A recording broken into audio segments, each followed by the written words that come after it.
It's a small price to pay to make sure that we stay tippy-top. Do you intend to potentially put U.S. troops or more troops in the region? No, I'm not putting troops anywhere. The House Speaker and the Senate Majority Leader both were very non-committal on the question of whether they could get the votes for what the president is clearly going to ask for, which is a big chunk of change, perhaps as much as $200 billion. The president said he's not going to send more troops in, but there are 5,000 Marines en route. So some experts are saying that they could be used to sort of reopen the Straits of Hormuz. This isn't just about abstract billions. This is about your money, your economic stability, and the truth you're being told or not told about a potential new war. Welcome to Partisan Pulse, where we break down the biggest political moments and expose what the headlines leave out.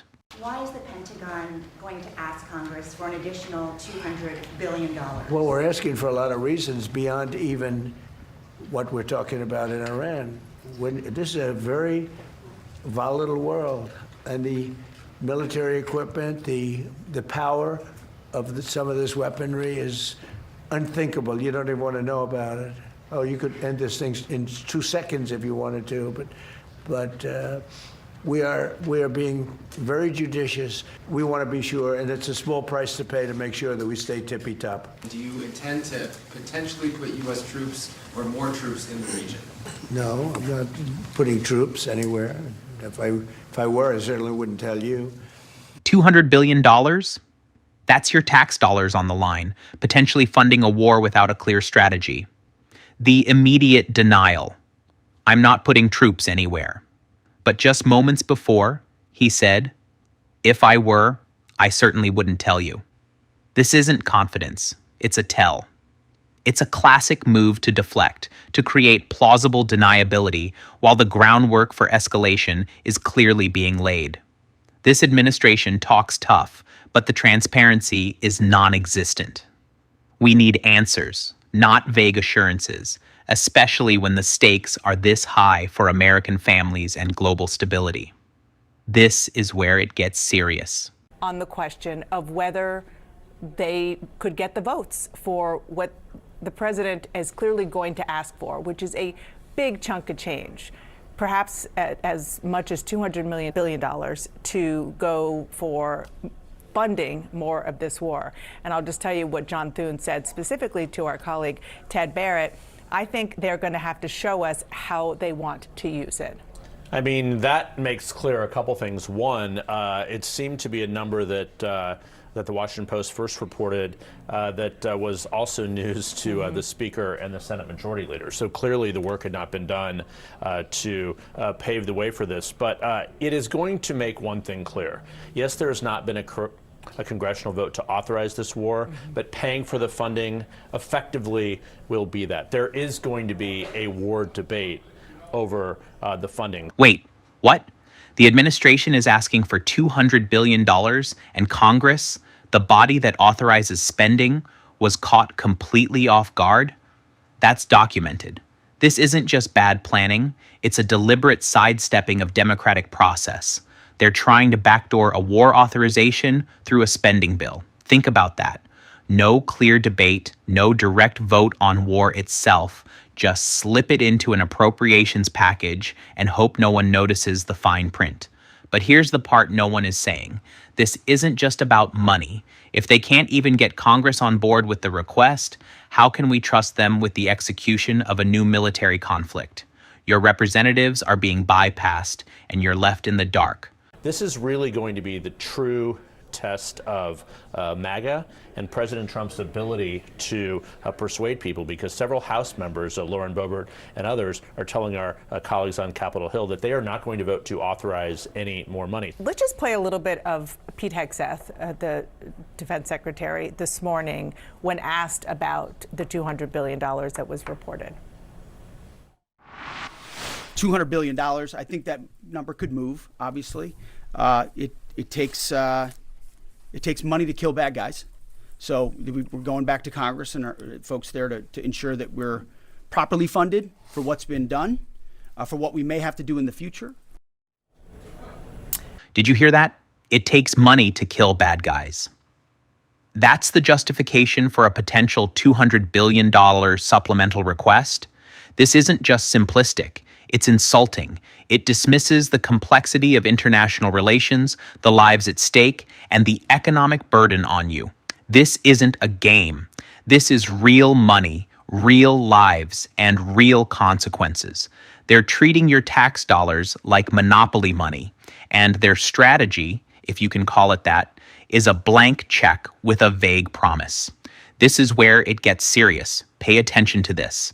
A lack of specific objectives means a lack of an exit strategy. The people in Alaska are asking me, how long is this going on? Are there going to be boots on the ground? How much is this going to cost? To what extent is the Congress engaged in this? And the answer on most of this is, I don't know. The administration is going to have to walk us through whether it's $200 billion or some other iteration of what the supplemental will be. A sitting U.S. senator representing millions admits she doesn't know the answers to the most basic questions about a potential war. How long? Boots on the ground? How much? And her response? I don't know. It's a red flag. It shows a fundamental breakdown in communication and transparency from the administration. Your elected officials are being kept in the dark, which means you are being kept in the dark. If this kind of breakdown matters to you, this is exactly what we do here. We expose these gaps, these contradictions, and demand accountability. Because a government that can't answer basic questions about war isn't serving its people. There's a pushback on the idea of what is the strategy? If you're asking for $200 billion, that sounds like a very long effort. That's a lot of money. So there's a desire to hear an end game. There's a desire to hear, how do you get out of the situation where the strait is closed? There's frustration that senators have even said out loud now, Republican senators, about they don't feel as if the administration was prepared for the energy repercussions that they unleashed by starting this war. And I think that's what they're demanding to see before they give this a blank check. Asking for that $200 billion, I think, is the most a telling sign that this is going to be the soundtrack of the midterm election campaign. This is going to be front and center in everything politically. And militarily, the objectives are still a little bit unclear. I mean, the president said he's not going to send more troops in, but there are 5,000 Marines en route there now. So some experts are saying that they could be used to sort of reopen the Straits of Hormuz. That is also an incredibly fraught matter. Pay attention to this. The president says no troops, that's on the record, but simultaneously 5,000 Marines are en route. Wait, what? This isn't just a contradiction, it's a dangerous game of semantics. They're discussing seizing an island, reopening straits. These are acts of war. These are boots on the ground, no matter what label they try to put on it. This administration is actively misleading the American public about the scale and intent of their military actions. This isn't hypothetical. This is happening now. Your government is deploying thousands of troops while publicly denying it, all while demanding a blank check. The stakes couldn't be higher for American service members and for global stability. As a war scholar, I can say that the worst thing you could ever do is tell your enemy what you're about to do, what you're willing to do, and what you're not willing to do. So as the president said a few minutes ago, basically nothing's off the table. There's no plan.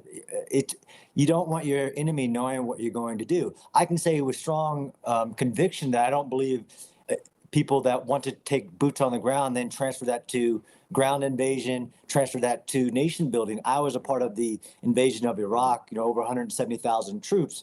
That's not what I believe this U.S. administration is even considering. From a small price to pay to troops secretly on the move, this administration is playing fast and loose with your tax dollars and the truth. They're trying to drag us into another conflict without a clear plan, proper authorization, or even basic transparency. We need to demand accountability. We need to demand a clear strategy, and we need to hold them to their word, not their evasions. If you want more honest breakdowns of what's really happening in Washington, hit that like button, subscribe, and ring the bell. We'll keep cutting through the noise so you don't have to.